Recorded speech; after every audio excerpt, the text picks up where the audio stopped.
بسم اللہ اولہ و آخرہ۔ پچھلی نشست میں جو گفتگو چل رہی تھی وہ فہم قرآن کے ضمن میں کچھ بنیادی اصول کہ جنہیں اگر پیش نظر رکھا جائے تو سہولت ہو جائے قرآن کے سمجھنے میں۔ 5 چیزیں بیان ہو چکی تھیں۔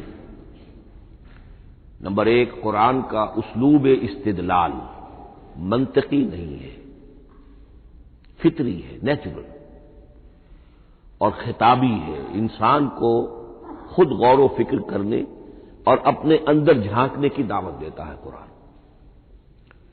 ثانیاً، قرآن مجید کی آیات میں تقسیم ہے محکمات اور متشابہات، اور سورہ آل عمران میں جہاں اس کا ذکر ہے فرما دیا گیا ہے کہ اہل ایمان کا شیوہ یہ ہونا چاہیے کہ وہ محکمات پر اپنی توجہ کو مرکوز رکھیں اور متشابہات کے بارے میں اجمالی طور پر یقین رکھیں کہ اللہ کی طرف سے ہے، یقیناً حق ہے، چاہے وہ ہماری سمجھ میں آئی ہے یا نہیں آئی۔ لیکن اس میں جو ایک براڈ تقسیم ہے وہ یہ کہ آیات الاحکام سب کی سب محکمات ہیں مستقل، اور عالم غیب، عالم آخرہ، عالم برزخ، عالم ارواح، عالم ملائکہ، اس کے تمام امور مستقل طور پر متشابہات میں سے ہے۔ البتہ ایک تیسری کیٹیگری ہے کہ جو سائنٹیفک فینومینا کے ضمن میں ہو سکتا ہے کہ ایک شے آج متشابہات میں ہو، کل وہ محکمات میں داخل ہو جائے، جبکہ انسانی علم جو ہے وہاں تک پہنچ جائے اور اس کا ادراک کر سکے۔ نمبر 3، تفسیر زیادہ تر لفظی طور پر اور نحو اور صرف سے بحث کرتی ہے، تعویل کا مقصد ہے اصل مدلول تک پہنچنے کی کوشش کرنا۔ نمبر 4، تعویل میں عام اور خاص کانٹیکسٹ میں، زمان و مکان کے خاص کانٹیکسٹ میں جب قرآن نازل ہوا تو کسی آیت کا کیا اصل مفہوم تھا جو سمجھا گیا۔ اس میں شان نزول کی روایات کو بھی اہمیت حاصل ہوگی۔ لیکن چونکہ قرآن مجید صرف اس دور کے لیے یا اس علاقے کے لوگوں کے لیے ہدایت نامہ بن کر نہیں آیا تھا، بلکہ پوری نوع انسانی کے لیے تابد الآباد، لہذا اسی میں وہ مضمر ہے، اس میں وہ ہدایت مضمر ہے۔ یہ تعویل عام کر کے آیت کے الفاظ، ان کا در و بست اور آیت کا سیاق و سباق اس کے حوالے سے، اور القرآن یفسر بعضہ بعضا کے حوالے سے یقیناً جو ہے اس میں ابدی ہدایت جو مضمر ہے وہ بھی حاصل کی جا سکتی ہے۔ نمبر 5، تذکر اور تدبر کا فرق۔ یہ دونوں الفاظ قرآن کے ہیں۔ تذکر کے لیے 4 مرتبہ اللہ نے سورہ قمر میں چیلنجنگ انداز میں فرمایا ہے، وَلَقَدْ يَسَّرْنَا الْقُرْآنَ لِلذِّكْرِ فَهَلْ مِن مُّدَّكِرٍ۔ ہم نے قرآن کو ذکر کے لیے، تذکر کے لیے، ہدایت اخذ کرنے کے لیے، بنیادی نصیحت حاصل کرنے کے لیے نہایت آسان بنایا ہے۔ تو ہے کوئی جو اس سے تذکر کرنا چاہے؟ اس تذکر بالقرآن کے لیے صرف یہ کافی ہے کہ انسان عربی زبان سے اتنا واقف ہو کہ اس کا ایک براہ راست مفہوم سمجھتا چلا جائے، اور دوسری شرط لازم ہے نیت کی درستی، طلب ہدایت پیش نظر ہو، اپنے علم کی دھوس جمانا جو ہے وہ مقصود نہ ہو، تو قرآن مجید سے تذکر حاصل ہو جائے۔ تدبر کے اعتبار سے قرآن مجید مشکل ترین کتاب ہے، بلکہ میں نے اس وقت ایک غلط لفظ استعمال کر دیا تھا، دنیا کی مشکل ترین۔ یہ دنیا کی کتاب ہے ہی نہیں، یہ تو مشکل ترین کتاب ہے۔ وہی معنی کہ اللہ تعالیٰ کے علم کامل سے اس کا نزول ہوا ہے، اس علم کا احاطہ کسی انسان کے لیے ممکن نہیں ہے۔ اسی طرح یہ قرآن ایک ایسے سمندر کے مانند ہے جس کا نہ کوئی کنارہ ہے اور نہ ہی اس کی کوئی تہہ ہے۔ اس میں پوری زندگیاں کھپانے کے باوجود بھی افلا یتدبرون القرآن، تدبر، لیدبروا آیاتہ ولیتذکر اولو الالباب، یہ 2 اصطلاحات خود قرآن کی ہیں۔ میرا جو کتابچہ ہے مسلمانوں پر قرآن مجید کے حقوق، اس میں میں نے ان پر تفصیل سے بحث کی ہے۔ نمبر 6، 2 اعتبارات سے قرآن مجید پر غور کرنے والے کا ایٹیچیوڈ ایک دوسرے سے بالکل متضاد ہوگا۔ احکام کے حوالے سے ایک طالب علم کا رخ پیچھے کی طرف ہونا چاہیے. اسلاف نے کیا سمجھا، ان سے پہلوں نے کیا سمجھا، ان سے پہلوں نے کیا سمجھا، صحابہ نے کیا سمجھا، یہاں تک کہ اپنے آپ کو محمد الرسول اللہ کے قدموں میں پہنچا دیجیے. دین کا عملی پہلو، حلال اور حرام، جائز و ناجائز، یہ چیزیں آپ کو، یہ نہیں کہ آپ کو نئے زمانے کی وہ جو بھی ریسرچ ہو اس کے حوالے سے اور نئے زمانے کے سائنسی جو حقائق ہیں ان کے حوالے سے بات کریں.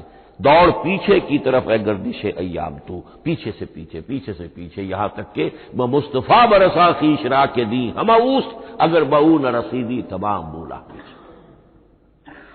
لیکن حکمت، سائنس، اس کے حوالے سے آگے بڑھیے، آگے سے آگے بڑھیے.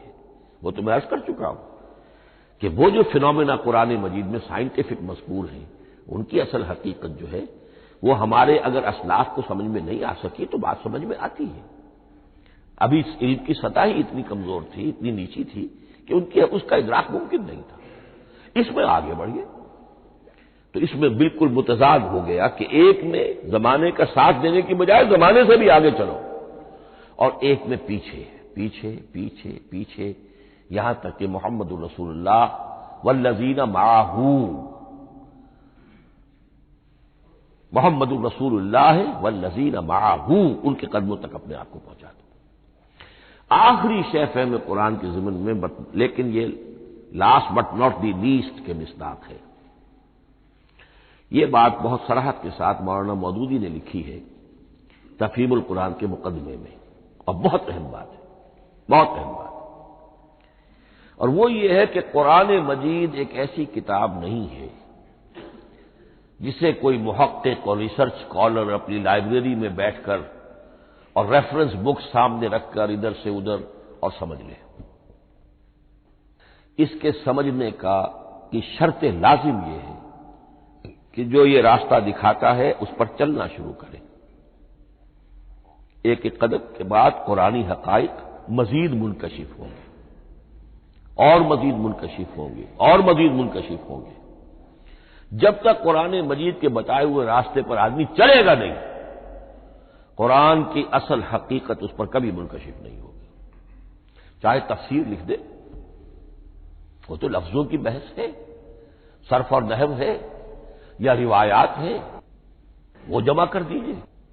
لیکن یہ کہ قرآن مجید کا صحیح فہم عمل کے بغیر ممکن ہے. جیسے قرآن مجید میں آتا زادتہم ایمانا، ایمان بڑھتا ہے، عمل کے ذریعے سے ایمان بڑھتا ہے. میں اس میں ایک شے کا اضافہ کر رہا ہوں.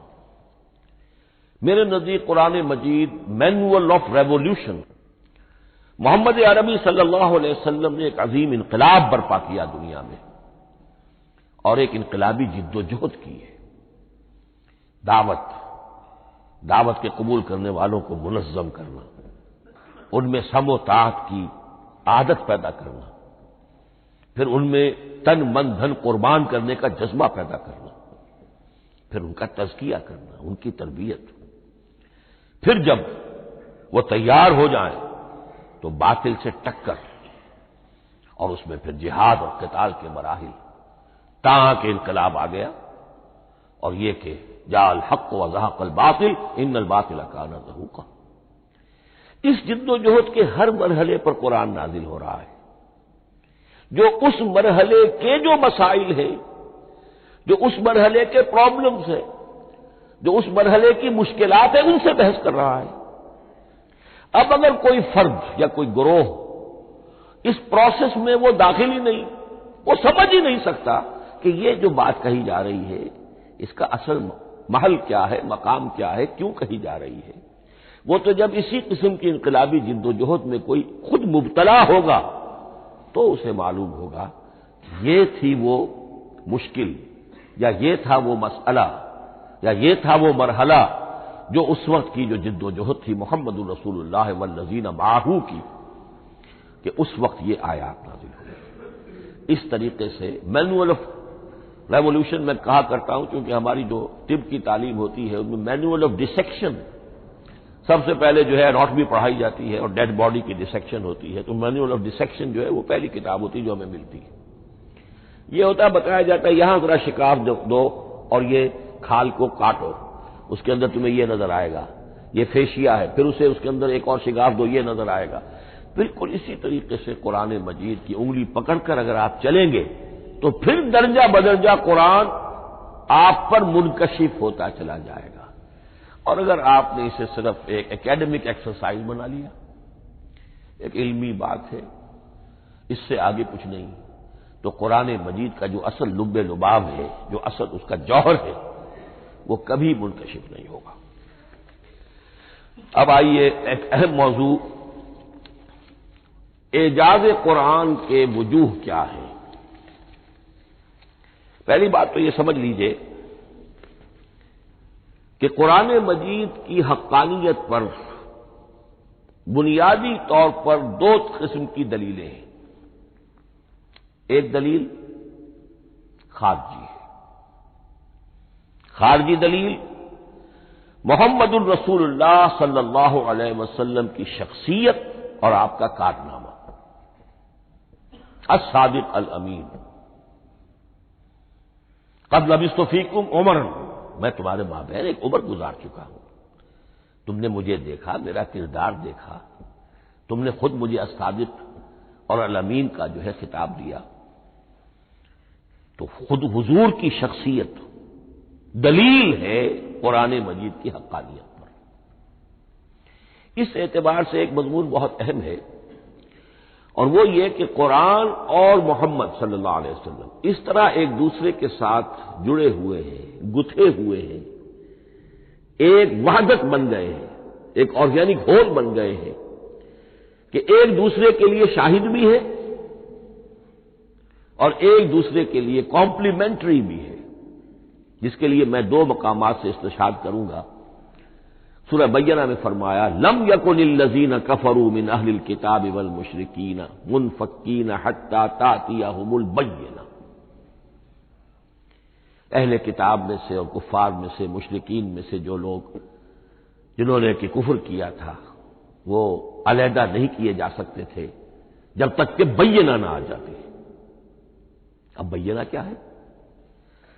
رسول من اللہ یتلو صحفا مطہرۃ فیہا کتب قیمہ، بینہ دو چیزوں سے مل کر بنی، رسول من اللہ یتلو صحفا مطہرۃ فیہا کتب قیمہ، رسول اور قرآن مل کر بینہ ہے، رسول کی شخصیت بین ہے، اور یہ قرآن مجید کے لیے دلیل ہے۔ دوسری طرف قرآن مجید محمد کی رسالت کا ثبوت ہے، جیسے کہ آپ دیکھتے ہیں یاسین والقرآن الحکیم انک لمن المرسلین، والقرآن الحکیم، قسم ہے اس قرآن حکیم کی، یعنی یہ قرآن حکیم گواہ ہے، شاہد عادل ہے کہ اے محمد آپ اللہ کے رسول ہیں۔ محمد کی شخصیت حقانیت قرآن پر دلیل ہے، قرآن محمد کی رسالت پر دلیل ہے، ایک دوسرے کے شاہد۔ دوسرا مقام سورۃ طلاق کا ہے، قد انزل الیکم ذکرا، دیکھو لوگو اللہ نے تمہارے لیے یاد دہانی ذکر نازل کر دیا ہے۔ وہ یاد دہانی کیا ہے؟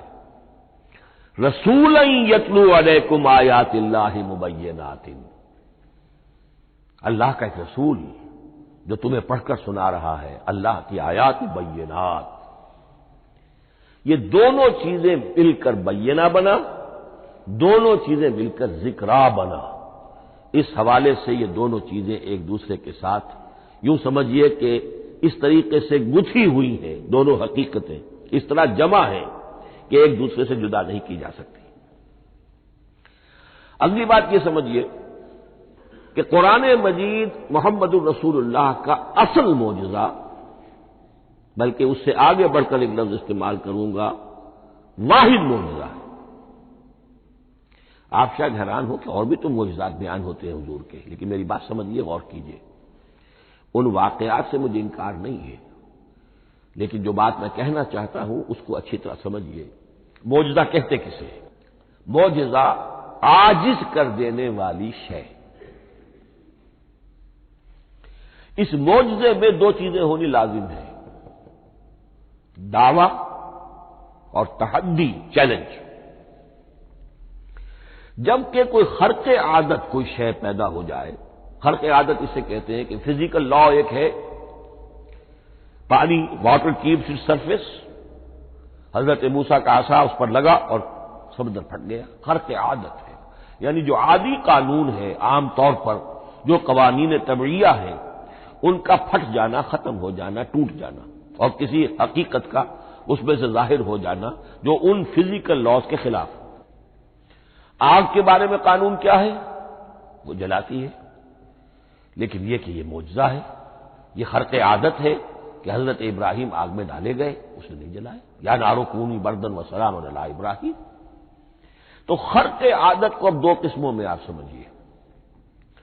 ایک خرق عادت وہ ہے جو دعوے کے ساتھ پیش کیا جائے، اپنی صداقت، اپنی رسالت کی حقانیت اور صداقت کے ثبوت کے طور پر، اور اس میں چیلنج کیا جائے کہ آؤ مقابلہ کر دو۔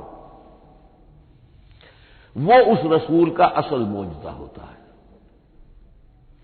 ایک خرق عادت وہ ہے جو اللہ تعالیٰ اپنے نیک بندوں کی بزرگی کو ظاہر کرنے کے لیے، غیر انبیاء کے لیے بھی کرامات جنہیں ہم کہتے ہیں ہو جاتی ہے۔ بہت سے صحابہ سے وہ کرامات ثابت ہیں۔ حضرت عمر رضی اللہ تعالی عنہ کو شام کا میدان جنگ دکھا دیا گیا، یا ساریۃ الی الجبل کے الفاظ آپ نے فرمائے۔ ابھی تو ٹیلی ویژن کہیں نہیں تھا، ابھی یہ سارے وسائل و ذرائع موجود نہیں تھے، یہ خرق عادت ہے۔ غیر نبی کے لیے اسے ہم کہیں گے کہ یہ کرامات ہے۔ نبی کے لیے لفظ معجزہ اختیار کر لیا جاتا ہے، لیکن معجزہ اس کو نہیں کہنا چاہیے، اصل میں یہ بھی نبی کے لیے کرامات کے درجے کی شے ہے جو اس سے بلند ہے۔ معجزہ وہ ہے جسے کوئی نبی دلیل کے طور پر پیش کرے اور اس پر چیلنج کرے کہ آؤ اور مقابلہ کرو۔ مثلا حضرت موسیٰ علیہ السلام کو دو معجزے دیے گئے، اور اس میں سے جو سانپ بن جانا تھا لاٹھی کا، وہ معجزہ ہے جس پر چیلنج بھی آیا اور ساحروں سے مقابلہ بھی کیا، اور ساحر شکست کھا گئے، عاجز آ گئے۔ القی السحرۃ ساجدین، وہ سارے جادوگر جو ہے فوری طور پر بے اختیار سجدے میں گر گئے۔ آمنا برب موسیٰ و ہارون، ہم ایمان لے آئے موسیٰ اور ہارون کے رب پر۔ یہ معجزہ ہے۔ اس معنی میں محمد الرسول اللہ صلی اللہ علیہ وسلم کا معجزہ صرف قرآن حکیم۔ قرآن مجید میں آپ سورہ انعام میں بھی دیکھیں گے بہت ہی شدت کے ساتھ، سورہ بنی اسرائیل میں دیکھیں گے بڑی تفصیل کے ساتھ معجزے طلب کیے گئے۔ آپ اس مکے کی سرزمین میں ابھی ہمارے دیکھتے ہی دیکھتے چشمہ نکال دیجئے، ہم مان لیں گے آپ اللہ کے رسول ہیں۔ آپ ہماری نگاہوں کے سامنے آسمان پر چڑھ کر دکھائیے، پھر وہاں سے کتاب لے کر اتریے، پھر ہم سمجھ لیں گے آپ اللہ کے رسول ہیں۔ آپ کے لیے چشم زدن میں کوئی محل سونے کا چاندی کا تیار ہو جائے، مان لیں گے آپ کو اللہ کے رسول ہیں۔ آپ اس بے آب و گیا وادی میں فوراً ایک باغ جو ہے اپنے لیے بنا کے دکھا دیں، مان لیں گے کہ آپ اللہ کے رسول ہیں۔ ایسے تمام مطالبات پر اللہ تعالیٰ کی طرف سے کوڑا جواب ملا، اللہ اس قسم کی کوئی شے نہیں دکھائے گا۔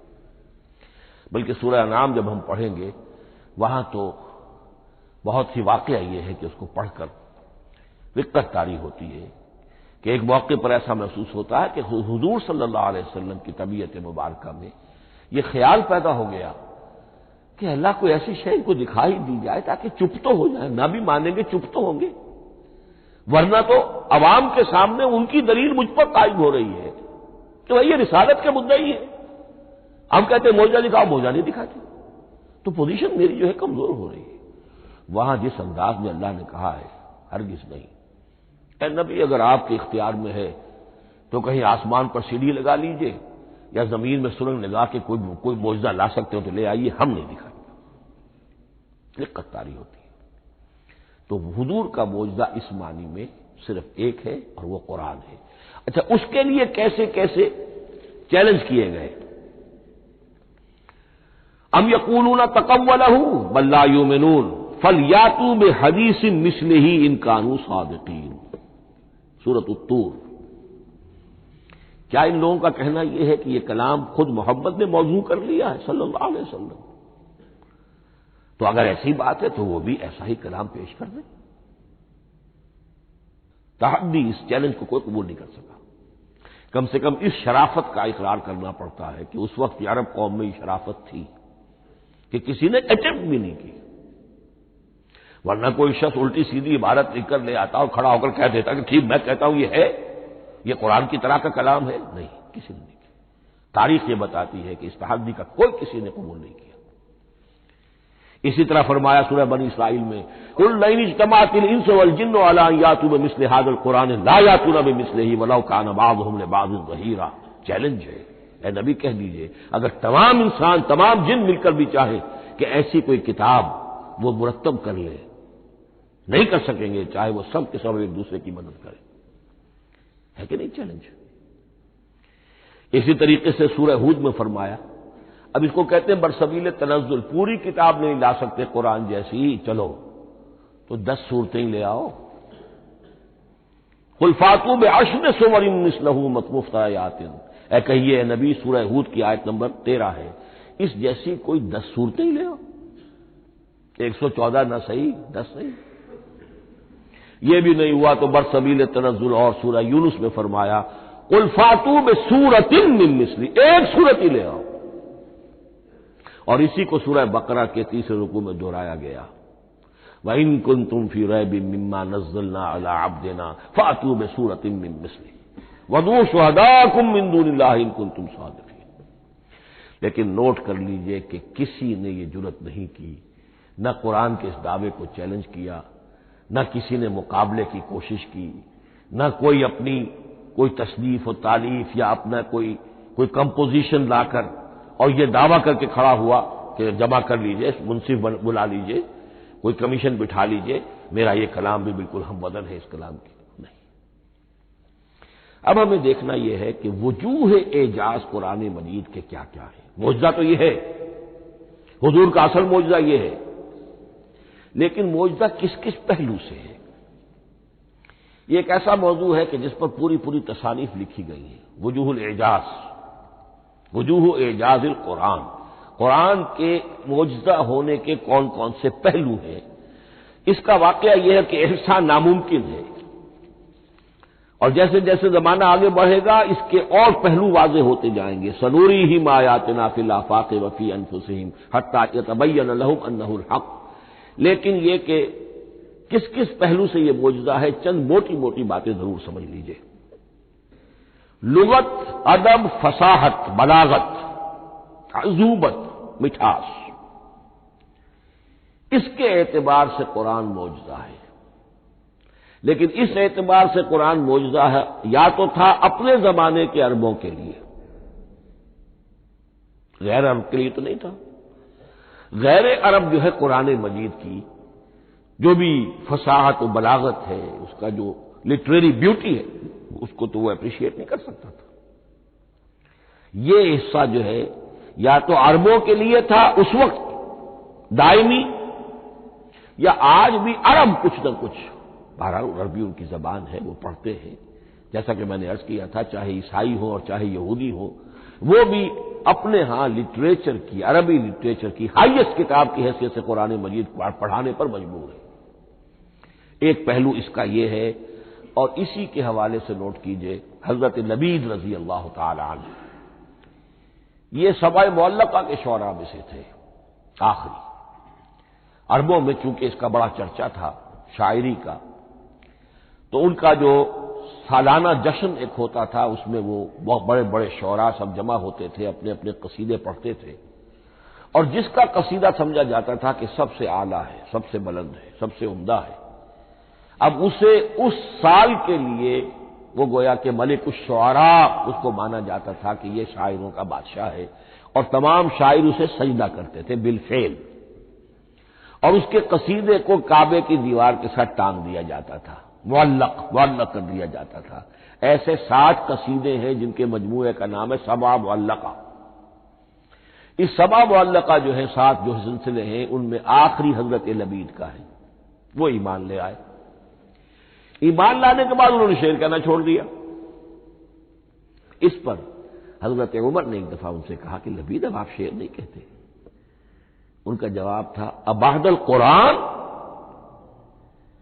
کیا قرآن کے بعد بھی کسی کے لیے کوئی موقع ہے کہ وہ کچھ کہنے کی کوشش کرے؟ فصاحت اور بلاغت کی تو معراج قرآن مجید ہے، وہ آ چکی ہے۔ تو جہاں تک اہل عرب کے لیے اس کا معجزہ ہونا خاص طور پر اس دور میں اور اب بھی کسی درجے میں، اس میں تو اہمیت ہے اس کی ادبیت، اس کی فصاحت، اس کی بلاغت، اس کی عذوبت۔ دائمی اور ابدی یہ کس اعتبار سے معجزہ ہے؟ عہد حاضر میں اور غیر عرب لوگوں کے لیے۔ نمبر ایک، سائنسی حقائق کا انکشاف۔ جس طریقے سے کہ یہ سائنسی حقائق منکشف ہوتے چلے جا رہے ہیں ابدی طور پر، میں ڈاکٹر مورس بکائی کا حوالہ دے چکا ہوں اور پروفیسر ڈاکٹر کیتھل مور کا حوالہ دے چکا ہوں، ان کو ذہن میں رکھیے۔ سنریہم آیاتنا فی الآفاق وفی انفسہم حتی یتبین لہم انہ الحق۔ نمبر دو، حضور کا وہ کارنامہ کہ آپ نے ایک عظیم انقلاب برپا کر کے دکھایا اور وہ نظام قائم کر کے دکھایا کہ جس سے بہتر، جس سے عادلانہ، جس سے زیادہ منصفانہ کوئی نظام دنیا میں نہ آج تک قائم ہوا ہے اور نہ اس کی کوئی دوسری نظیر پیش کی جا سکتی۔ یہ ہے سب سے بڑا معجزہ، اور معجزہ ہوا قرآن سے۔ اتر کر حرا سے سوئے قوم آیا اور ایک نسخہ کیمیا ساتھ لایا۔ یہ سارا معجزہ، جیسا کہ میں نے شروع میں عرض کیا ہے، محمد اور قرآن دونوں مل کر بینہ بھی ہے تو رسول من اللہ یتلو صحفا مطہرۃ فیہا کتب قیمہ قد انزل الیکم ذکرا رسولا یتلو علیکم آیات اللہ مبینات۔ یہ معجزہ جو ہے جس کے حوالے سے دنیا میں بڑی بڑی شخصیات نے شہادت دی۔ ایم این رائے اس صدی کا ایک بہت بڑا انقلابی شخص، کمیونسٹ انٹرنیشنل کا رکن، اس صدی کی ابتدا میں جو شعلہ تھا، جو غلغلہ تھا، جو ولولہ تھا بولشوک ریولوشن کا، اور جو دنیا کے اندر ایک دھوم مچ گئی تھی، اس کو ذہن میں رکھیے۔ اور اس پہ کمیونسٹ انٹرنیشنل کا رکن ایم این رائے، 1920 میں اس نے لاہور میں ایک خطبہ دیا تھا، ہسٹوریکل رول آف اسلام، اور اس نے کہا تھا تاریخ انسانی کا عظیم ترین انقلاب وہ ہے کہ جو محمد نے برپا کیا صلی اللہ علیہ وسلم۔ آج بھی یہ کتاب بھارت میں چھپتی ہے، بامبے کا ایک پبلشر شائع کرتا ہے، historical role of Islam by M N Roy. پھر آگے چلیے، ایچ جی ویلز اگرچہ انتہائی رقیق حملے کرتا ہے حضور کی زندگی کے بعض پہلوؤں پر، جیسے رشدی نے کیے ہیں یا جیسے تسلیمہ نسرین ایک بنگالی خاتون نے کیے ہیں، اسی طرح کے حملے کیے اس نے بھی۔ اور یہ اس لیے بتا رہا ہوں کہ یہ اسٹیبلش ہو جائے کہ وہ دوست نہیں ہے، دشمن ہے۔ عربی کا ایک مقولہ یہ ہے کہ الفضل ما شہدت بہ الاعداء، اصل فضیلت تو اس شے کی ہے جس کی گواہی دشمن دے۔ دوست تو تعریف کریں گے، قابل تعریف شے کی بھی تعریف کریں گے، بڑھ چڑھ کر کریں گے۔ یہ بھی ہو سکتا ہے کسی قابل مذمت شے کی بھی تعریف کر بیٹھے، دوست تو ہوئے۔ دشمن جو ہے وہ تو ظاہر بات ہے اسی بات کو مانے گا کہ جس میں کسی شک و شبہ کی گنجائش نہ ہو۔ اس لیے میں نے عرض کیا کہ دشمن ہے، رقیق حملے کرتا ہے، لیکن آخر میں جب آتا ہے concise history of the world میں چیپٹر جو ہے حضور پر، اس میں خطبہ حجۃ الوداع کا وہ حوالہ دیتا ہے، لا فضل لعربی علی عجمی ولا لعجمی علی عربی ولا لاحمر علی اسود ولا لاسود علی احمر الا بالتقوی۔ اور پھر لکھتا ہے کہ اگرچہ انسانی حریت و اخوت و مساوات کے واعظ تو پہلے بھی بہت کہے گئے تھے، یہاں تک کہ مسیح ناصری حضرت عیسیٰ علیہ السلام کے ہاں بھی ہمیں بڑے واعظ ملتے ہیں، لیکن یہ ماننا پڑتا ہے کہ تاریخ انسانی میں پہلی مرتبہ ان اصولوں پر ایک انسانی معاشرہ قائم کر کے دکھایا محمد نے صلی اللہ علیہ وسلم۔ Although the sermons of human freedom, fraternity and equality were said before also, and we find a lot of them in Jesus of Nazareth, but it must be admitted that it was Muhammad sallallahu alaihi wasallam who established for the first time in history a society based on these principles. اسی طرح کی گواہی آج سے